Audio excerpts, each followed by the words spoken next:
Bohaterką naszego dzisiejszego spotkania jest postać, właściwie mogłabym powiedzieć, że mało znana, choć wyjątkowo istotna, jeśli chodzi o funkcjonowanie w polskiej kulturze, a zwłaszcza w kręgu towarzyskim, ale też artystycznym Mirona Białoszewskiego.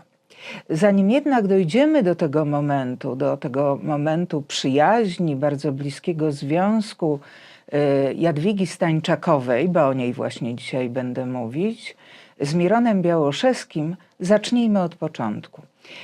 A zatem od dzieciństwa Jadwigi Stańczakowej.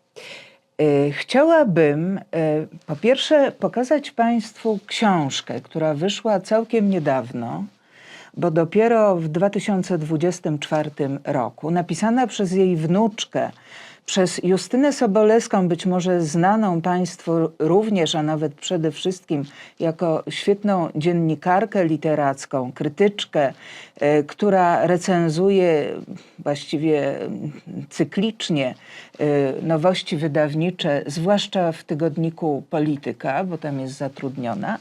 I ona napisała biografię swojej babki, bardzo długo z tym zwlekając, poznając mnóstwo dokumentów, które były w rodzinnym archiwum i przypominając różne bardzo ważne wydarzenia z życia swojej babci.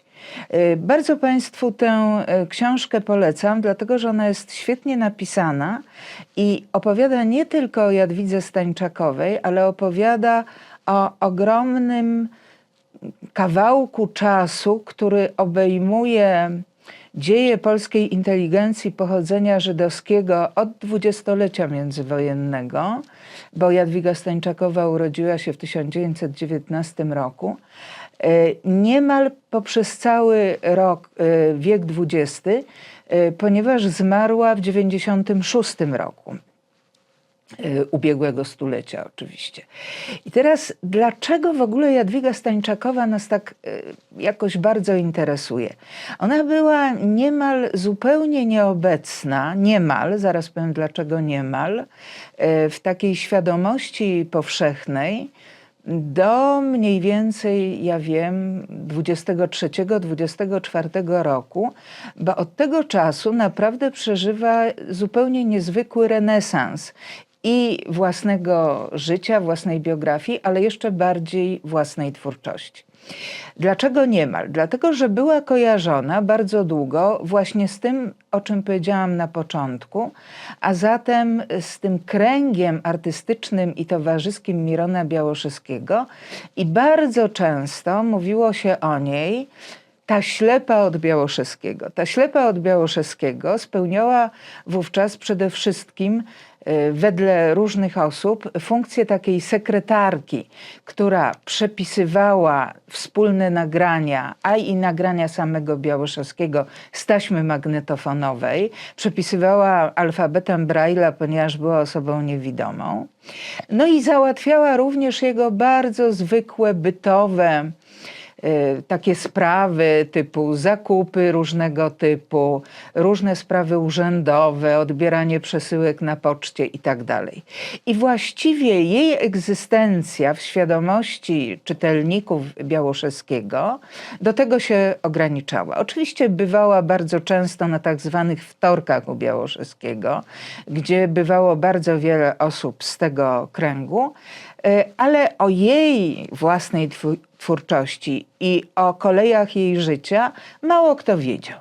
A są one naprawdę fascynujące. I teraz zacznijmy od fragmentu książki Justyny Sobolewskiej, gdzie ona bardzo krótko tak charakteryzuje swoją babcię, Jadwigę Stańczakową. Pisze mianowicie: była najlepiej zorganizowaną osobą, jaką znałam.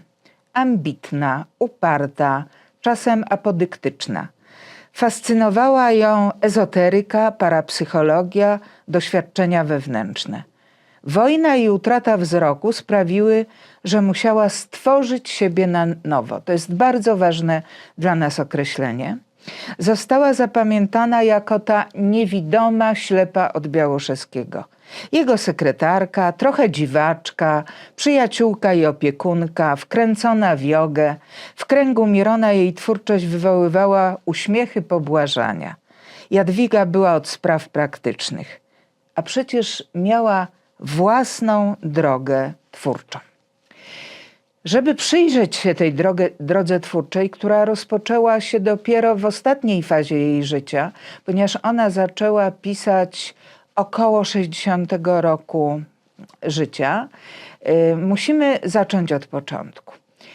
Jadwiga Stańczakowa pochodziła ze zasymilowanej rodziny żydowskiej, warszawskiej, bardzo zamożnej, która poza dużym mieszkaniem na ulicy Filtrowej w Warszawie miała też willę w Konstancinie, takim, prawda, wyjątkowym wówczas miejscu.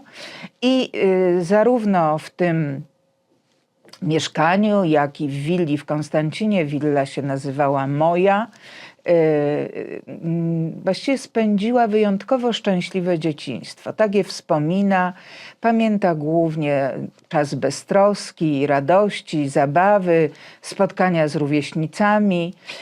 Dosyć podobnie, a zatem szczęśliwie układało się jej życie potem. To znaczy zdała maturę i pierwszy zgrzyt nastąpił wtedy, kiedy chciała pójść na studia i wówczas się okazało, a były to lata 30. już XX wieku, że niestety obowiązuje już numerus clausus, a zatem przepis dyskryminujący możliwość studiowania na uczelniach państwowych przez obywateli pochodzenia żydowskiego i nie dostała się na swoją wymarzoną psychologię na Uniwersytecie Warszawskim, ale zaczęła studiować w prywatnej uczelni nauk społecznych i politycznych i właściwie była osobą nadal bardzo szczęśliwą i świetnie realizującą własne aspiracje. Wszystko się zmienia wraz z wybuchem wojny. Wtedy oczywiście okazuje się, że jej rodzina, jej rodzice, ona, jej brat muszą się przenieść do getta. I ten moment pierwszy straszności jakby wojny objawia się w związku z tym, że jej ukochany brat, z którym ona była szalenie związana, nie tylko taką więzią rodzinną, ale również bardzo żywą, przyjacielską i głęboką, zostaje aresztowany przez Gestapo, przychodzą po niego i to jest ostatni kontakt, jaki Jadwiga i rodzice z nim mają. Od tego czasu nie wiadomo, co się z nim stało. No, najprawdopodobniej w jakichś okolicznościach został zamordowany. Jadwiga jest z rodzicami w getcie, ale ma poczucie, że w getcie zginie. W związku z tym udaje jej się dzięki pomocy swojego męża, właśnie Stańczaka, opuścić getto i ukrywa się po aryjskiej stronie. Wyprowadza też poza mury getta swoich rodziców i właściwie udaje im się przeżyć wojnę.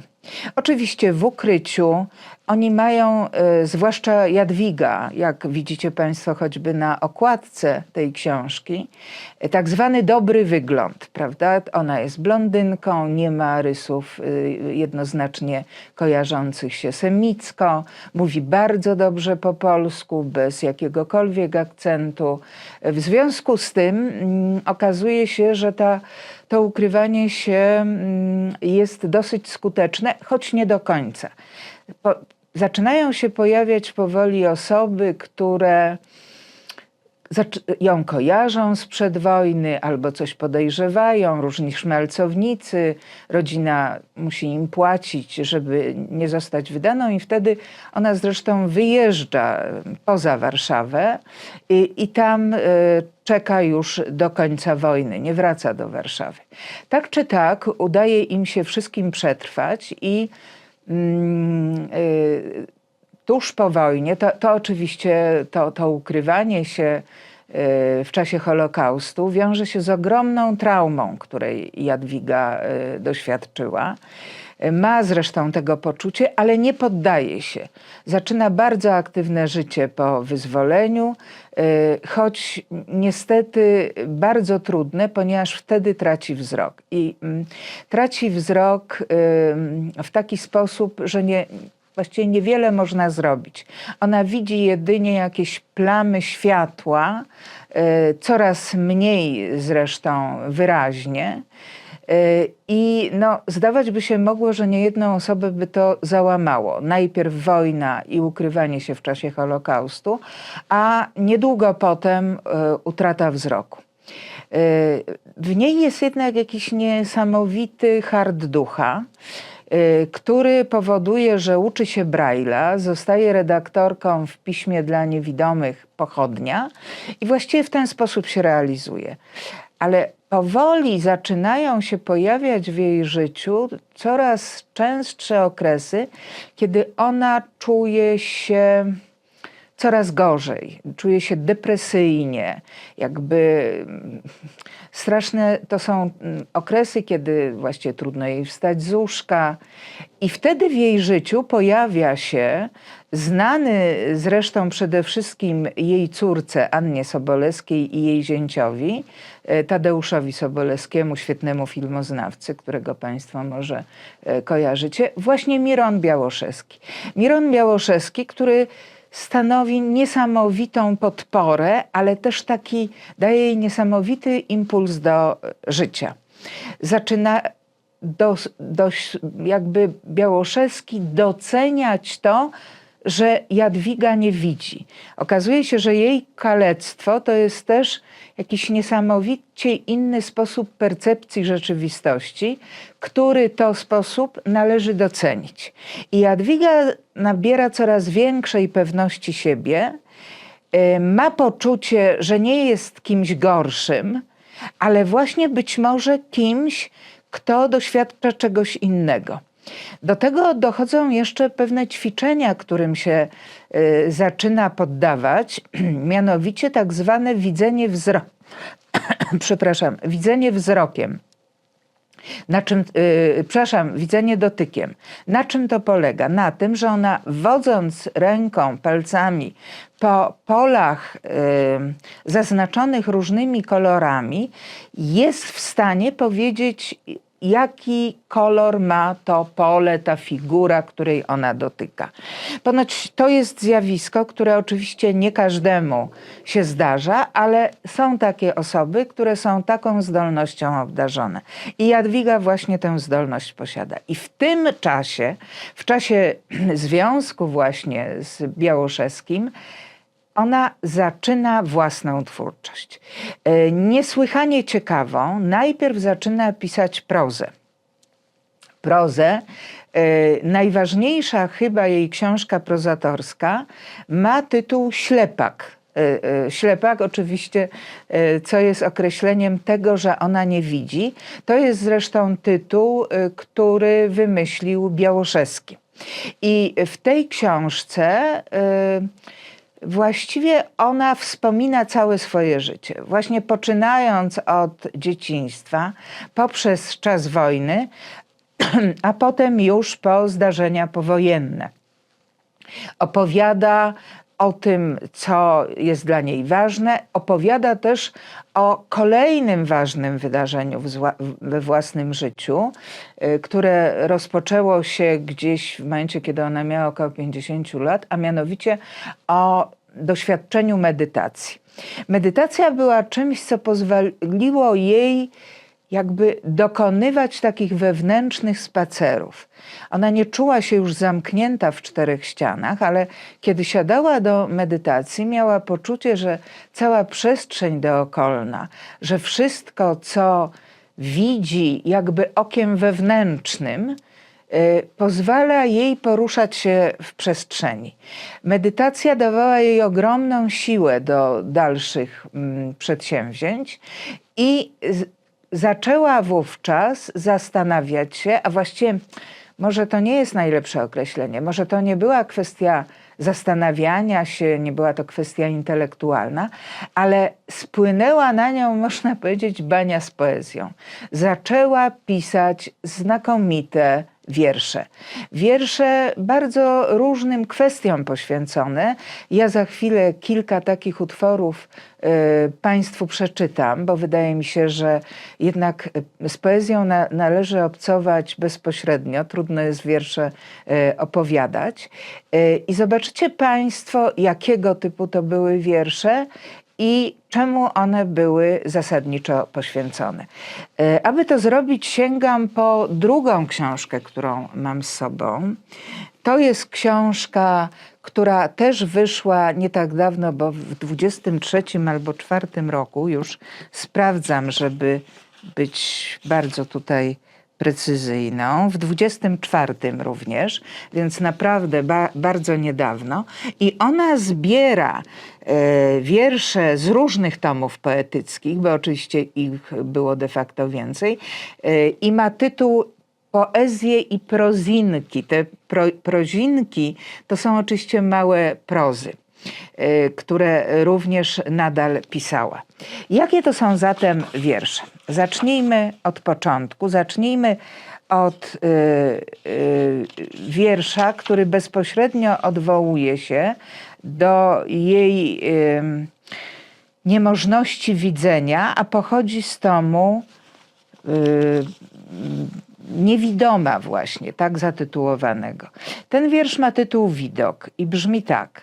Wieczorem na Lizbońskiej. Tu tylko taki mały przypis. Lizbońska to było wówczas miejsce, ulica, przy której mieszkał Miron Białoszewski i gdzie Stańczakowa go bardzo często odwiedzała. A zatem, wieczorem na Lizbońskiej. Chodź do okna, mówi Wicek. Dotykam ściany, macam, podchodzę. Patrz tam, wyżej, bardziej w lewo. Latarnia. Tu, na 10. piętrze, księżyc. Zobaczyłam księżyc. Zauważcie Państwo, niby szalenie sprozaizowany wiersz, a pokazuje coś wyjątkowo istotnego. Pokazuje, jak Stańczakowa dzięki Białoszewskiemu, bo tutaj pod imieniem Wicek ukrywa się właśnie Białoszewski, dostrzegając światło, widzi księżyc. To jest dla niej wyjątkowo istotne.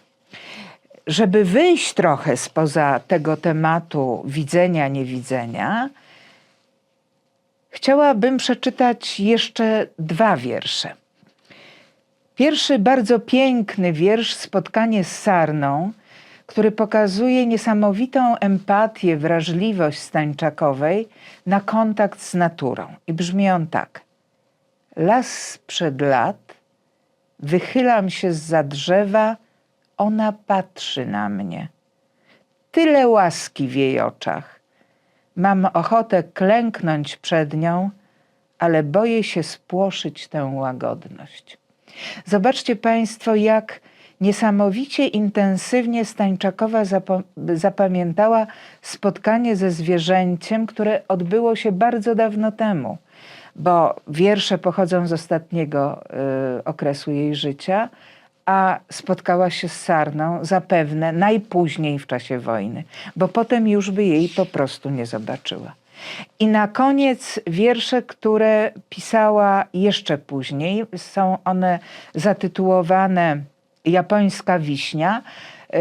Mają taki tytuł, ponieważ to są wiersze pisane jako haiku, prawda? Takie krótkie wiersze wywiedzione właśnie z tradycji dalekowschodniej. Jak one brzmią? Krzaki akacji, dziewczynka rwie listeczki, ona to przyszłość. Czy akacja przekwita, jaśmin pieni się bielą, zegarek tyka.